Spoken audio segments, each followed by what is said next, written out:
The 11-1 Detroit Lions, top seed in the NFC as it stands right now, face off against the Green Bay Packers in Detroit. Packers coming in at 9-3. Big implications for this. Obviously, the number one seed on the line, NFC North title possibly on the line, with the Vikings at 10-2 as well. So still up for grabs seeding there. Obviously, all these teams making the playoffs. If the Lions win, though, they are for sure making the playoffs.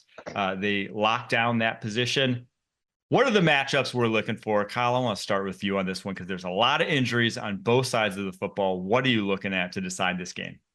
Well, I think for me, it's going to be the matchup of Matt LaFleur versus Aaron Glenn. And it's going to be a chess match, obviously. And the run game is going to be a huge part of it. We talk about how explosive that Lions offense is. And if you can get that offense of the Green Bay Packers out there, control the rhythm of the game, stay ahead of the sticks, stay on schedule, you should be able to kind of break up that momentum that this Lions offense seemingly finds week in, week out. When they blow teams out, they have quick drives. The defense makes stops. They're back on the field with offense. So Matt LaFleur looking to control the pace of the game in enemy territory at Ford Field. That's going to be what it's all about. Scheming up these runs, getting Josh Jacobs and the offensive line in advantageous positions. I fully anticipate to see some heavy personnel in there with Matt LaFleur, and I think this will be his magnum opus in terms of run game install. And they're going to need it against the Detroit Lions because we know that they are truly a juggernaut, even dealing with all those injuries on the defensive side of the football. Well, for me, the best way to knock down a juggernaut like the Detroit Lions on the defensive side is to come straight at them.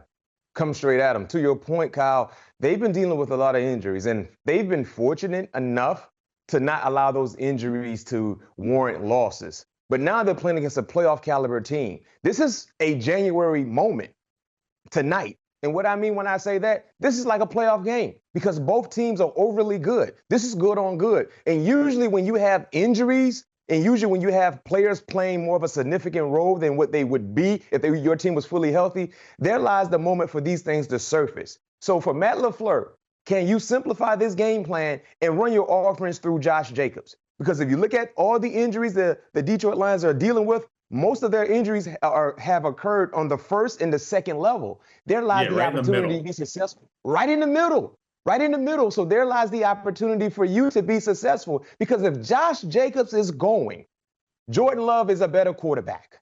If Josh Jacobs is going, their offense, the Packers' offense, is a better offense. And over the last few weeks, what we've seen from Josh Jacobs and what we thought we would see when they signed him and gave him the handsome ransom he received in the offseason. So me personally, Matt LaFleur, I understand you're playing indoors. You don't have to worry about the elements. I know you might want to showcase your young quarterback with a lovely arm in Jordan Love.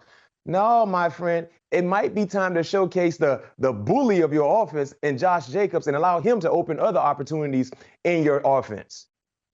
It truly is incredible, though, how many injuries the Detroit Lions have suffered along their defensive line this year. If they hadn't traded for Zadarius Smith, this would, I mean, looked prescient in retrospect because he's been awesome, 17 pressures in 3 games, but also because they have no one else remaining now. 5 of their 6 best offensive linemen from their week 1 roster are injured. Aiden Hutchinson, Marcus Davenport, those guys obviously out for the season, but then DJ Reader, Josh Pascal, Levi Nwuzurike, all out for this game as well. So you're getting Pat O'Connor in there. You're getting some names that, even some hardcore fans maybe haven't heard of that are going to be seeing significant snaps for this Detroit Lions defensive line this week. And this is the top 5 rushing offense in Green Bay. Everyone talks about the Lions. They're 4th in the NFL in rushing offense. Green Bay is number 5.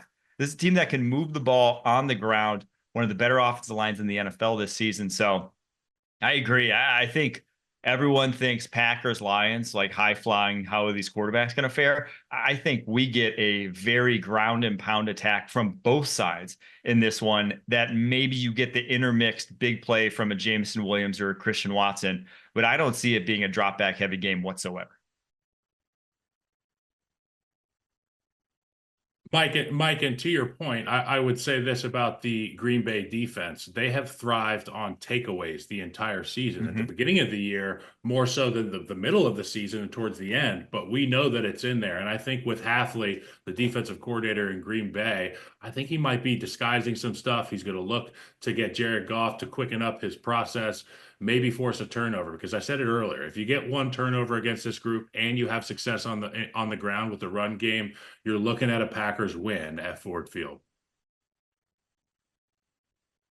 Another big injury of note in this one, to flip side of the ball, we've been talking about Packers offense against this Detroit Lions defensive line. Jair Alexander, cornerback for the Green Bay Packers, their top cornerback, far and away, and they don't have much depth at that position to begin with. He's out for this game. That means we are getting Amon-Ra St. Brown. We're getting Jameson Williams, that dynamic duo on the outside of the Detroit Lions, going up against some backups. And now Amon-Ra St. Brown works in the slot. That's where the Packers still are fairly strong, with Javon Bullard, the rookie safety, playing there most of the time. But these backup corners, whether it's Eric Stokes, whether it's Keyshawn Nixon, whether it's Carrington Valentine, this is not a great unit. That, do we foresee that becoming a liability, or do we think the Packers just play a real soft sort of game and allow a lot of underneath stuff, B-Mac? I think there will be loopholes in their secondary for the Green Bay Packers, to your point, when you're missing Jair Alexander, your best cover guy. But the luxury they have, Mike, as you know, being a Packer fan, they've grown accustomed to playing without Jair Alexander because he's missed quite a few ball games. So me personally, you got to anticipate, because of the scheme that Detroit runs with their play action and how well they run the football. A lot of times, if you're in the back end, Kyle, Mike, your linebackers are going to be gone because the play action will warrant them to respect and honor that. So there will be holes. The best advice I would give and what I anticipate seeing for the Green Bay Packers is they might be some vulnerabilities in between the 20s. But when it gets into the red zone, there lies the opportunity for you to play your best football.